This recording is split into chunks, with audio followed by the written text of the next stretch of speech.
રાત્રિના પહેલા પ્રહરની પૂજા ચાલે છે અને એ પ્રહરની પૂજામાં થોડી વાર શિવ શિવ નામ લેવાઈ જાય, કદાચ આપણું કલ્યાણ થઈ જાય.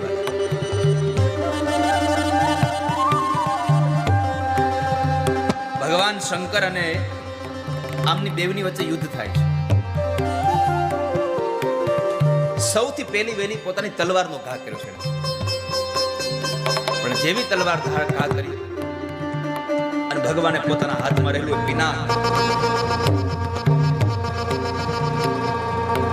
પિનાકને લઈ ભગવાને એક બાણ મારે છે. તલવારના ટુકડાઓ કરી વળી અસુરે પોતાના એ પ્રભાવને લઈને પોતાની પાસે રહેલા ત્રિશુલનો ઘા કર્યો. ભગવાને અનેક બાણોને છોડી ત્રિશુલના સેંકડો ટુકડાઓ કર્યા છે. પોતાની શક્તિને ફેંકે છે. ભગવાને તલતલ જેવડી શક્તિ કરી છે.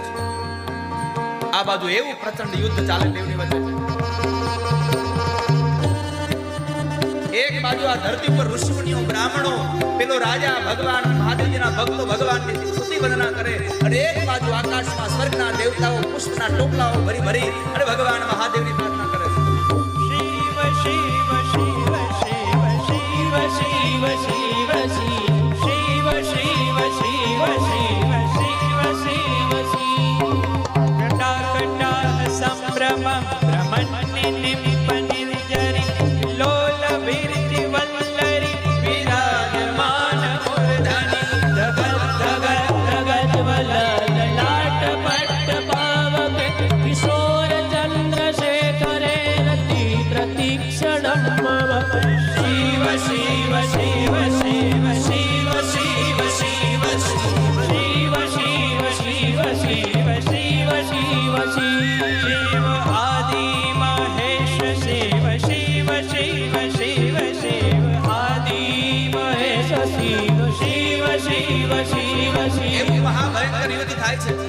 ભગવાન શિવ અને એનો ભીમ અસુરદેવ લડે છે, અને બીજી બાજુ ભગવાનના એ ગણોની સાથે એ અસુરનું જે યુદ્ધ ગણ છે એ લડી રહ્યું છે.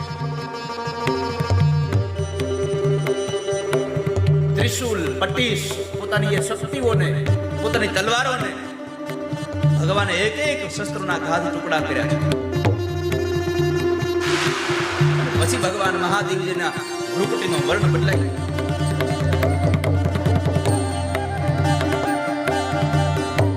અને એવા સમય આખી ધરતી ધ્રુજવા લાગી, કાપવા લાગી. પર્વતો સહિત સમુદ્ર ક્ષુબ્ધ થવા લાગ્યા છે. ઋષિમુનિઓ, બ્રાહ્મણો, દેવતાઓ વ્યાકુળ થવા લાગ્યા. ચિંતા એ હતી કે અમે વ્યર્થ ભગવાન મહાદેવની સ્તુતિ કરી, આ મરશની તો કરીશું શું? પણ એક વાક્ય યાદ રાખો, જો ભક્ત હો મહાકાલ કા, काल भी उसका क्या करे जो भक्त हो महाकाल.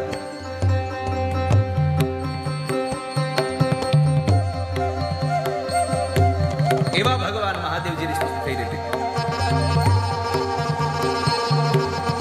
દેવતાઓએ સ્તુતિ કરી, ભગવાનથી મરાયો નહીં. અને આવા સમયે દેવર્ષિ નારદનું પ્રાગટ્ય થયું છે. ક્ષમ્યતામ ક્ષમ્યતામ નાથ ત્વયા વિભ્રમકારક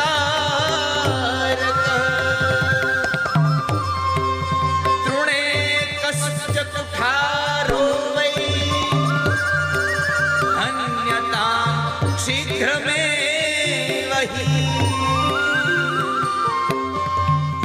હે ભગવાન, હે મહાદેવ,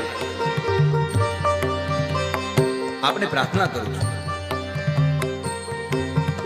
ધીમે ધીમે આવા કુઠાર પ્રયોગ કરવાને છોડી દો અને હવે છિદ્ર મારી દો.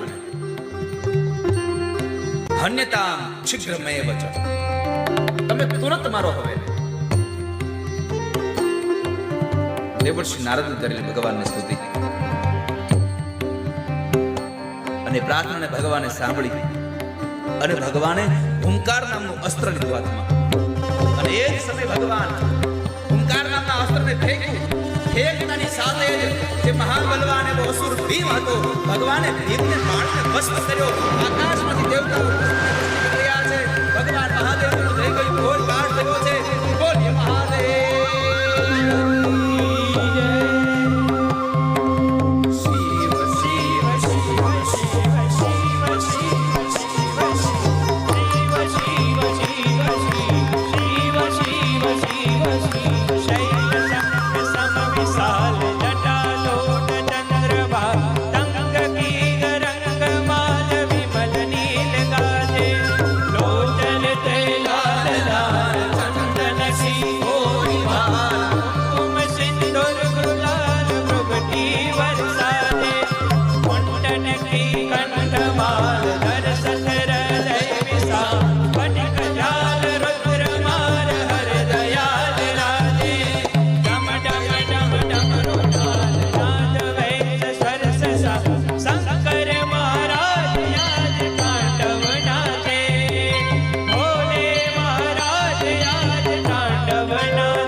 ભગવાનની એ જ્વાળાથી બળીને ભસ્મ થયો.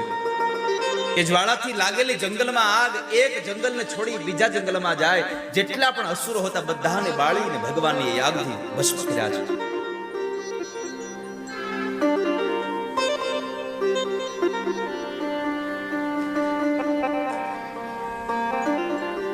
શિવપુરાણમાં લખ્યું છે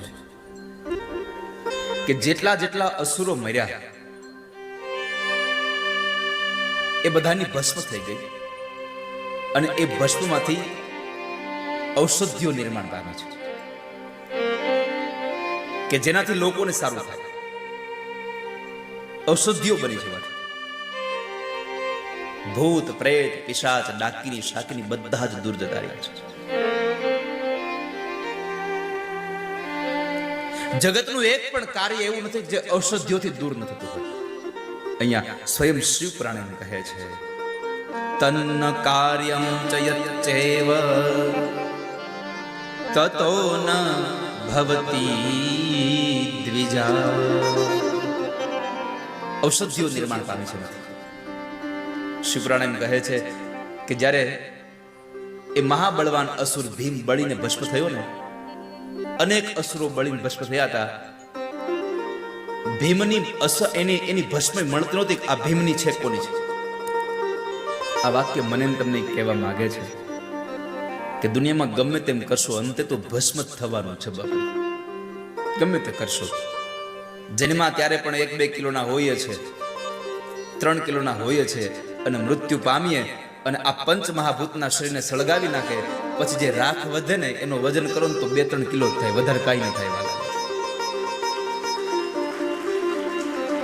જેટલો આવ્યો એટલો જ પાછો જવાનો.